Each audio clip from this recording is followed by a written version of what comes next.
کوئی بے گناہ ہو جاتا ہے تو وہ بڑی اس کی خوش قسمتی ہے، اور بے گناہ ہوتے ہوتے بھی اس کو 2-3 سال لگ جاتے ہیں۔ اس کے بعد لوگ سمجھتے ہیں، مدعی سمجھتا ہے کہ میرے ساتھ انصاف نہیں ہوا، کیونکہ میں نے جتنے لوگوں کو غلط ملوث کیا تھا اس کے ہاں انصاف یہ ہے کہ ان سب کو سزا ہوتی۔ انصاف کا بھی اپنا اپنا لوگوں نے تصور بنایا ہوا ہے۔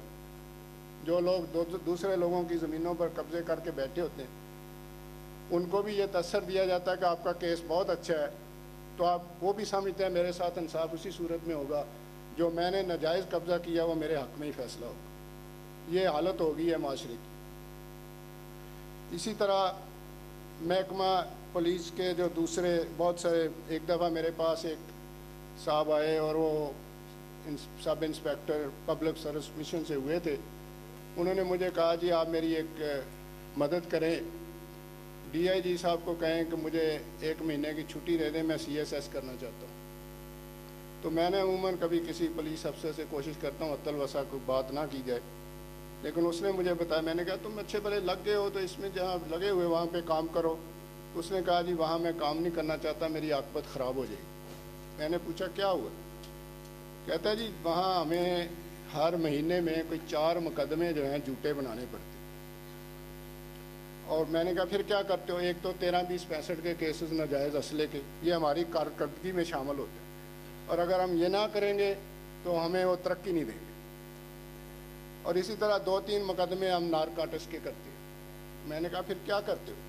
ان کہتا ہے جی ہم داتا دربار کے پاس جاتے ہیں، وہاں سے کوئی افیمی پکڑ لاتے ہیں، ان پہ مقدمہ بنا دیتے ہیں۔ تو میں اس بات سے جان چھڑانا چاہتا ہوں۔ جب میں نے اس کی یہ حالت دیکھی تو میں نے تہیہ کر لیا۔ ڈوگر صاحب اس وقت ڈی آئی جی تھے لاہور کے، میں نے ان کو کہا کہ اس شخص کو چھٹی دے دیں۔ انہوں نے مہربانی کی اور ان کو چھٹی دے دی۔ وہ شخص اب CSS کر گیا ہے، DMG گروپ میں ہے اور بڑا دیانتداری کے ساتھ کام کر رہا ہے۔ انشاءاللہ العزیز اپنی عاقبت بھی سنوارے گا اور اس ملک کے لیے بھی اچھی روایت چھوڑے گا۔ تو مجھے افسوس ہے کہ اتنے بڑے بڑے افسر یہ سارے کے سارے اس سسٹم کو ٹھیک نہیں کر سکے۔ بہرحال چیمہ صاحب تو ابھی ان کے پاس بڑا وقت ہے ماشاءاللہ، اور توقع ہے کہ جب یہ IG بنیں گے یا کہیں DIG لگیں گے تو اس سسٹم میں جس کو میں نے ابھی ان کو یاد کرایا ہے ضرور تبدیلی لائیں گے، اور سچائی کی طرف لوگوں کو مائل کریں گے اور سچی باتیں سامنے لائیں گے۔ جو لوگ بے گناہ ہیں ان کو پہلے دفعہ ہی چھوڑ دیں گے پولیس میں۔ اسی طرح دوسرے جو ہمارے اعتزاز احسن صاحب کے بارے میں انہوں نے فرمایا، یا ایک وکیل صاحب کے بارے میں کہا کہ جج صاحب کو جو ہیں وہ آرام کر رہے تھے مقدمے کا فیصلہ کرنے کے بعد۔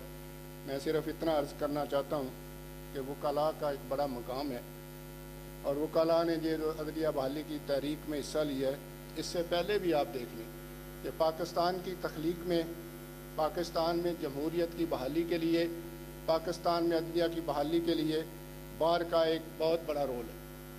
اب جب ہم پہلی دفعہ بار میں گیا لاہور بار میں، اس وقت سے یہ تقریریں جو ہیں بحالی جمہوریت کے لیے ہوتی رہتی تھی، اور وکلاء نے ہمیشہ جلوس نکالے، جتنی حد الوسع کوشش کی۔ وکلاء کا ایک بڑا اعلیٰ مقام ہے اس معاشرے میں اور اس ساری تحریک میں اور اس جمہوریت کی بحالی میں۔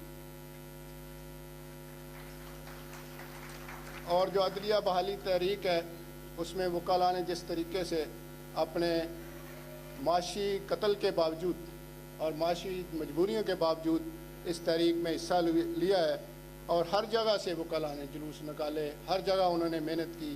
میں تو اس وقت گرمیوں کے دنوں میں ہائی کورٹ سے یا لاہور سیشن کورٹ سے جلوس کا نکلنا اور پیدل چلنا کوٹ پہن کے اور وہاں آنا، یہ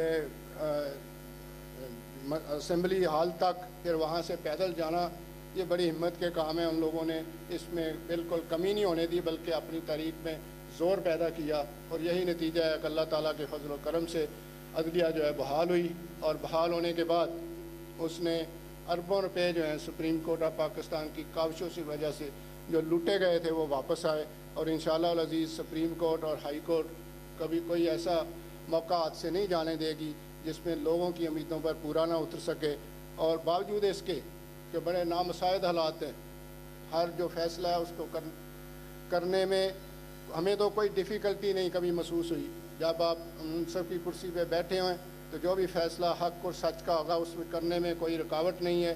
ہر جج اعزاز ہے یہاں پہ پنجاب میں بھی اور ہر جگہ، سینئر سول جج، 3rd کلاس جج، ایڈیشنل سیشن جج، سیشن ججز، ہائی کورٹ کے ججز. میں نے کبھی آج تک کسی جج صاحب کو کوئی کیس کے بارے میں کبھی کوئی بات نہیں کی اور نہ انشاءاللہ کروں گا، اور وہ اپنے فیصلوں کے خود جواب دیں، اور ہم ان کو یہی کہتے ہیں کہ آپ انڈیپینڈنٹ طریقے سے اپنے فیصلے کریں. اور عدلیہ کا جو مقام لوگوں کے دلوں میں بنا ہوا ہے اس میں اللہ تعالیٰ اس عزت میں اضافہ کرے، اور یہ جو ہم لوگوں کی امیدوں پر پورے اتر سکیں. اعتزاز احسن صاحب کا میں ذکر کرنا ضرور سمجھتا ہوں کہ جس طرح عدلیہ بحالی تحریک میں انہوں نے حصہ لیا، جس طریقے سے انہوں نے کبھی گیو اپ نہیں کیا، بہت بڑے فائٹر ہے. ہی اسٹوڈ لائک اے راک، اور سب لوگوں کو پتہ ہے، اور لوگوں کے دلوں میں ان کا بڑا مقام ہے. اور اسی طرح ایس ایم ظفر صاحب جو ہیں، ان کے ساتھ میری ایک اور نسبت بھی ہے کہ میں اور یہ ایک ہی علاقے سے بلانگ کرتے ہیں، اور میرے جو بزرگ ہیں وہ بھی ان کے ملنے والے تھے، اور میں ان کو ہمیشہ اپنے بزرگوں کی طرح سمجھتا ہوں. لیکن انہوں نے بڑا مقام اپنا بنایا ہوا ہے اپنے پروفیشن میں، اور اللہ تعالیٰ ان کو صحت عطا کرے اور ان کی عزت و تکریم کو قائم دائم رکھے. باتیں تو بہت ساری کرنے والی ہیں، لیکن میں چاہتا ہوں کہ میں کوئی اسی طرح ختم کر دوں کہ آپ کے اور کھانے کے درمیان کوئی زیادہ وقت نہ لگ جائے، کیونکہ بہت سارا وقت چیمہ صاحب لے گئے ہیں. پھر اعتزاز احسن صاحب بھی اپنی کمی نہیں کی. تو ان حالات میں آپ سے اجازت چاہوں گا. میں آپ کا مشکور ہوں کہ آپ نے مجھے موقع دیا.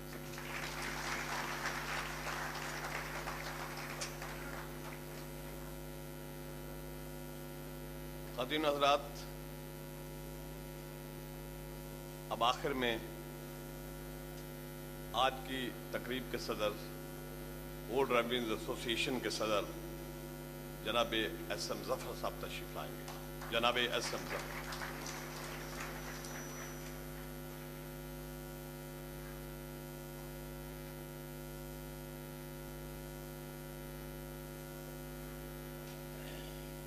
جناب چیف جسٹس صاحب، اعتزاز احسن،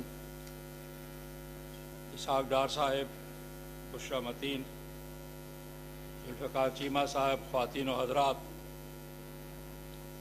یہ جو اتنی خوبصورت محفل یہاں جمع ہے، اس میں اس امر کا ذکر کرنا چاہوں گا کہ بہت سی تقریبات جمع ہوتی ہیں، بہت سارے لوگ اکٹھے ہوتے ہیں، کچھ سیاسی مقاصد کے لیے، کچھ اپنے کسی اور معاملات میں، لیکن یہ محفل صرف ایک وجہ سے یہاں اکٹھی ہوتی ہے اور سالہ سال سے ہو رہی ہے، اور وہ ہے اپنے درسگاہ کے ساتھ اور تعلیم کے ساتھ تعلق.